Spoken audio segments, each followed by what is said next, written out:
chat.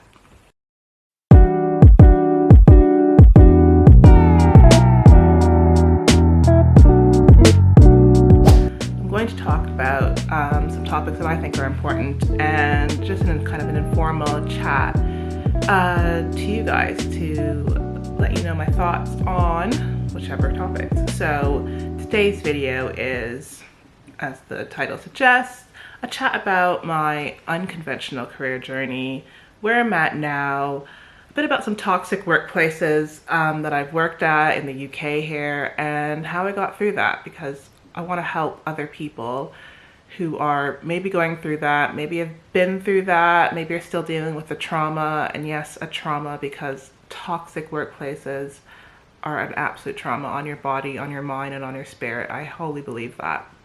So I want to talk about that and how I got through that, and a little bit about where I'm at now and why I'm doing YouTube. So if you're interested in any of that, stay tuned and let's get started. So yeah, careers. It's an interesting one because I've always wanted to be a lawyer, and from a very young age I just knew I was going to go to law. I was going to go to law school in Ontario. I was going to be a lawyer by 25. I was going to be married with 2 kids by 30, and yada yada yada. None of that happened. I am 35, still not a lawyer yet, but on my way, and past graduation of high school, and well, let's not even go back to high school, university. I did criminology at the University of Ottawa, go GGs. Thought I was going to get into law school in Ontario, and that wasn't the case. It took me 2 goes at the LSATs to get a decent score, and just really wasn't happy with my result. So I thought, you know what? Let's go away. Let's go abroad. Let's go to the UK. Let's see what that's all about. There was a path, UK to Canada law school path, where you could just do your 3 years in a university that's approved in the UK, and then come back to Canada, do the NCAs, the National Committee on Accreditation. It's basically conversion exams, and then do your bar exam and articling. So I thought, you know what, I was 22, 23, hadn't really traveled that much, thought the UK, perfect, you know, for 3 years I get to go and travel to Europe and see what that's all about, and live in the UK and have these different experiences and go to law school. So here I was, the age of 23, 24, in Brighton, which is University of Sussex, which is in Brighton in the UK. And I won't go into all of that. That will be a whole nother video, but the experience I had going to law school abroad, I would highly recommend any Canadian student whose LSAT wasn't great, or you just want that experience. Like, we were so young when we graduated university, and to go straight into law school and then, you know, become this lawyer at what, yeah, 25, I didn't have the life experience, and I'm so glad that I waited and had that life experience, got to travel, got to meet so many new people, lived outside of Ontario for a bit, and so met my husband as well. I had this whole entire experience, I'll talk about in another video. And yeah, so that was the plan, to graduate from here, University of Sussex, 3 years, go back to Ontario. But as I just mentioned, I met my husband, my now husband, and decided to stay here, and didn't want to be a lawyer here. There's some more hoops you have to jump through as a foreigner, let's say foreigner, as a Canadian and living in the UK. You just don't graduate law school here and then go straight into law school, straight into practice. There's some other steps you have to take that I, you know, didn't want to take at the time. And to be honest, I was actually pretty burnt out from law. I was 27, let's say. My age is maybe a bit weird here because, yeah, I was probably like 27 when I graduated from the University of Sussex. 3 years, 24, 27, yeah. 3 years, and a bit burnt out, a bit, still like I didn't know if I wanted, because I had decided I wanted to be a lawyer, from the age of, 12, 13, I was just kind of having a bit of a, oh my gosh moment. Is this what I want to do for the rest of my life? And so I took a step back and decided to give it a break and to see what other jobs were out there, especially in the UK. My husband was working, so that kind of took a pressure off me immediately finding a job and finding something that I, would pay all the bills kind of thing. But I sat down and decided to code. So weird, but I don't know what Google ad I saw, but something came up and popped and said, do you want to learn coding? And I said, sure, why not? So it was a self-taught course. There's so many around now. It was with Skillshare, not Skillshare. Who was the company with? If I remember it, I'll put it on the screen here. It was a 3-month code your own website, and this was back in 2014, 2015, when it was like learn HTML, learn CSS, and now you don't really need to do that to make your own website, but back in the day, it was. So I took that self-guided course, taught myself to code, and was like, oh, this is interesting. Maybe I could be a developer and a graphic designer, kind of funnel myself into tech. And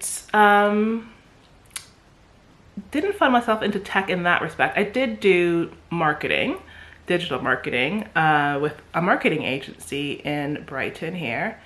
And it was good. It was an internship, so I learned a lot of different aspects of digital marketing, which included SEO, search engine optimization, and data and analytics and things like that, and content marketing. So I did that for a year and decided, okay, maybe I could be a digital marketer. And then I went to an agency in Brighton. So I did my internship with the first agency, moved to a second agency for a slightly higher pay. That's a whole nother story on getting paid what you're worth and when to move companies and all that stuff. That's another story and another video. But I moved agencies, slightly higher pay, definitely a smaller office environment, and it was awful. It was one of the worst, because I have another story, which is the worst place I've worked at. This was the second worst place I've ever worked at. But to make a long story short, it was a toxic environment that started off with a toxic manager, toxic colleagues, if I'll call them that, just toxic people around me that were low-key racist, low-key several microaggressions I experienced as the only Black woman in the office, as per, and the only person of color actually in that office. And my manager would use our one-to-one conversations against me, and talk to his senior managers about me in a negative way. And he would take what I was saying in those meetings and then spinning it and being like, oh, she doesn't want to work here, or she doesn't know what she wants to do. And me being naive, yes, in my one-to-ones, perhaps I was saying, you're talking to your manager who you think has your best interests or wants to really know what's going on. And I think at that point I had said, oh yeah, I don't know if this area of marketing is right for me. Perhaps I can do something else. I'm trying to think through as to what I want to do. And so he would use that against me and to say that I wasn't committed. And I was just thinking, to the other fact of the whole story is that the training was awful. I had received no training, no guidance, no plan. I had to make my own path in the area of marketing I was doing. A lot of client work. So if, I wasn't getting a lot of face-to-face with clients, and then they would say that's, on me, and I wasn't doing the correct thing and all these things. And I wasn't growing, and there was no path. There was no way to learn in an environment that was so, it was toxic. It was so, let me get comfortable here. It was, they didn't not motivate you to learn, but they liked who they liked. And because it was a small company, they're trying to get rid of people. So, and they weren't doing that well that year. So to get rid of people, they stopped giving you work. They said whatever you were producing wasn't good enough. And in my one-to-ones, he was saying that I wasn't motivated. I didn't want to work here. And that was not the case at all. But me being a little bit clued into these conversations and where this was going, I decided to start looking for other jobs. I should have started looking a lot sooner, but it took me a while. I was starting to look. I wasn't really finding anything, but I should have just left, because now that I'm out of it, I remember going into that office every day and just having such an anxious feeling in my stomach. I hated going to work, and this was pre-pandemic when we were going in 5 days a week, and I was just sitting in that office and my stomach would turn, and I was just thinking, oh my gosh, I don't know what I'm doing. I think they're watching me. Like, I better start, like, you know, working, and like, what am I working on? And that feeling of just anxiousness, I absolutely, like, it brings up little bubbles in my stomach right now, because I remember how depressed I was, actually, you know. Luckily, my husband, who was my boyfriend at the time, worked nearby, so I would just have lunch with him and just cry. Just absolutely cry, and then go home and cry, and then go back to work the next day, just in like, not in tears, but just like, I was crying, I was upset, I had no idea what I was doing.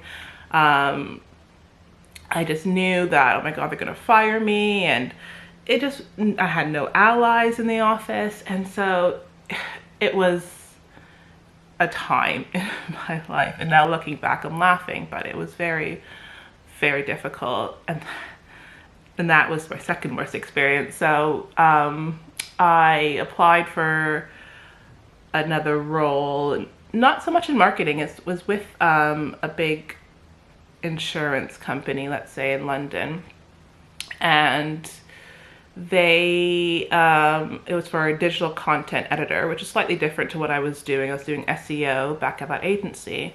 I'm like, you know, this is a kind of a great segue into something different for me. Maybe SEO wasn't my thing. I hate agencies. I was like, I don't want to work for an agency anymore. This one was a lot better paid, this role, but it was traveling into London, and I didn't live near London, so the commuting pre-pandemic, when you had to go into the office, that was insane. But I took it because I just needed to get out of the agency, and the money was attractive as well.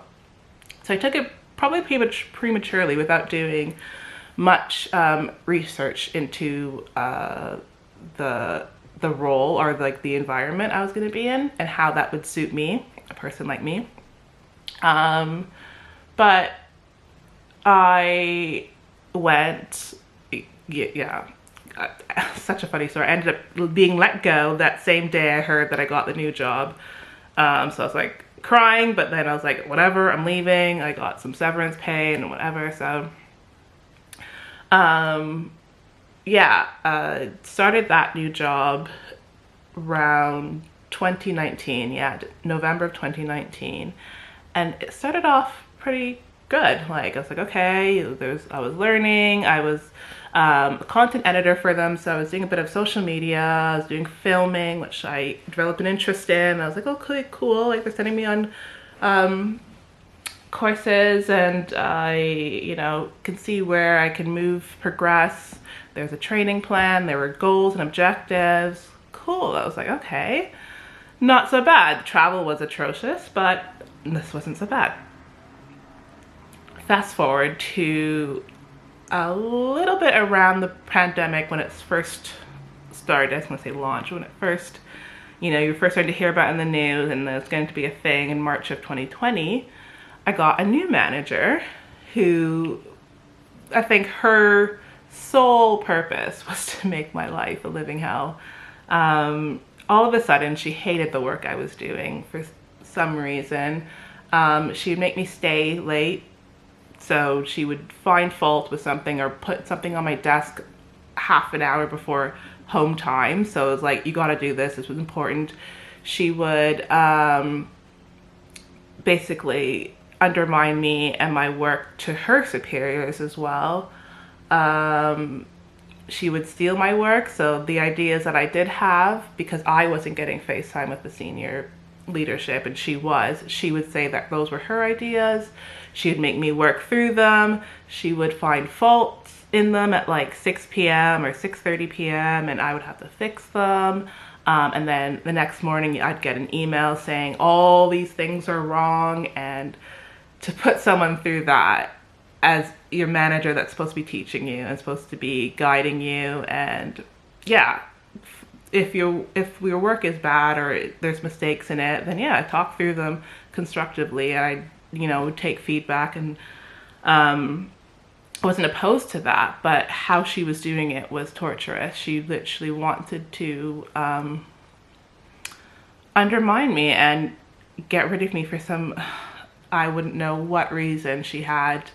I would go to other people to get a perspective on my work, and they'd say, it's great, you're doing well. And I'm just like, okay, so my manager is finding faults in all these areas. And it's funny because she didn't have the expertise that I had in the work I was doing. She was from a different department and was told to start managing me. So, sorry. So for example, when the pandemic happened, we had to build this whole web page or web pages on, how that affects your insurance and things like that. And I build websites. I know content for websites. That's not her realm.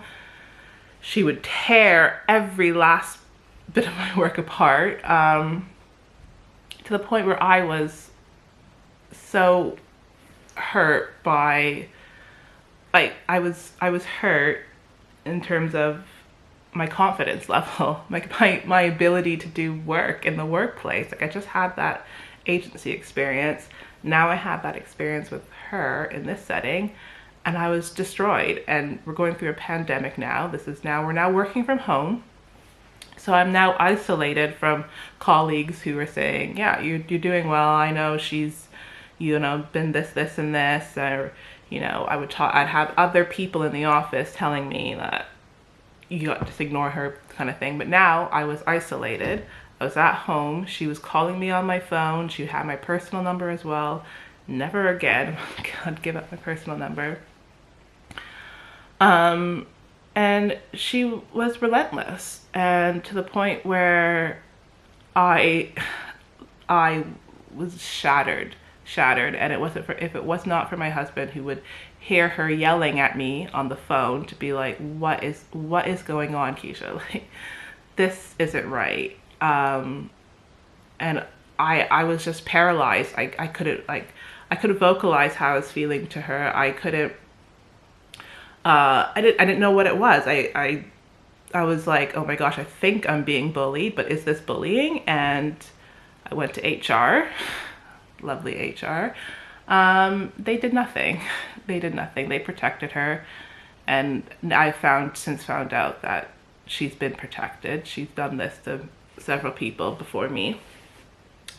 And I wasn't getting the response I wanted from HR. And thankfully, I used the last little bit of power within me to be like, this is not for me. I am not going to put up with this any longer. And I said, I'm not even working my notice. Like, I quit.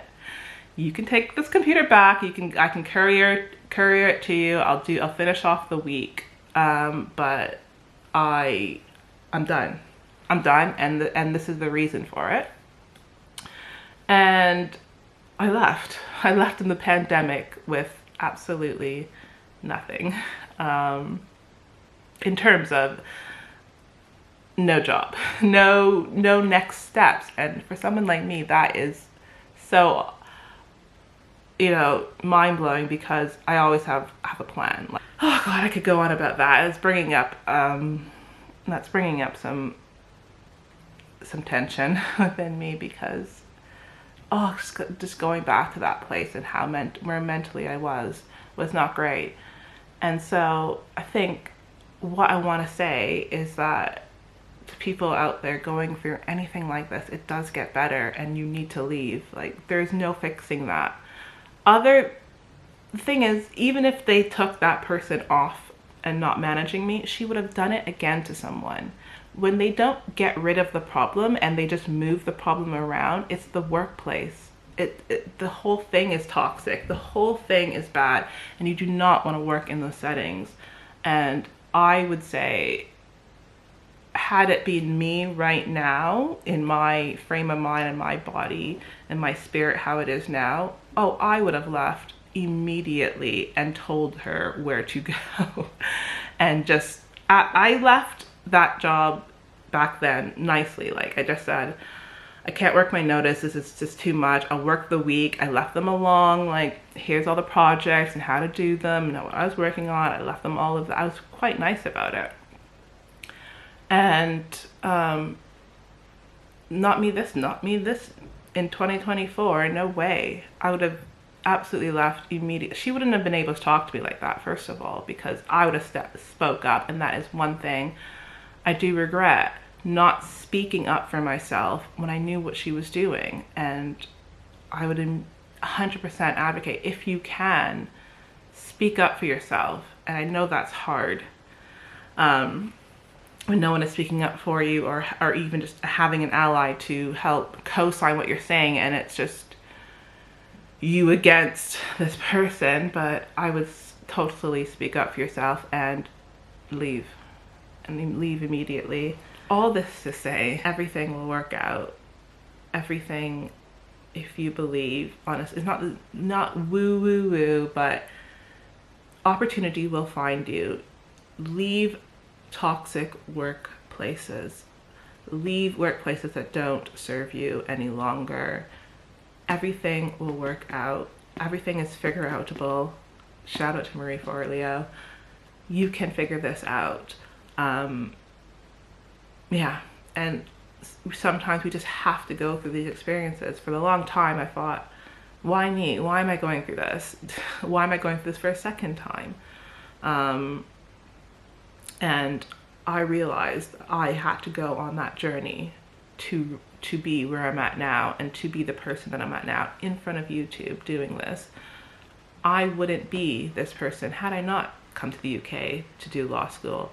Had I not burnt out and decided to learn to code and go into marketing and go into work experiences, and learn now that I have to advocate for myself and speak up for myself, and all these little things will help me in my next area of life when I am a lawyer, in my small business, you know, in meetings, at work. All these little things that I've picked up over the years, this time I've had in the pandemic and post-toxic workplaces to find myself. And I know it sounds so weird, but I've learned a lot about who I am and the woman that I am becoming. And yeah, I just had to go through that, and I hope that helps someone out there. I hope that shows a little bit about me and what I've been through, my career, my unconventional career trajectory, my career journey, let's say. It's still going. I hope to show more videos about me as a lawyer in Ontario and me as a business owner. So if that at all interests you, please subscribe. Love to have you.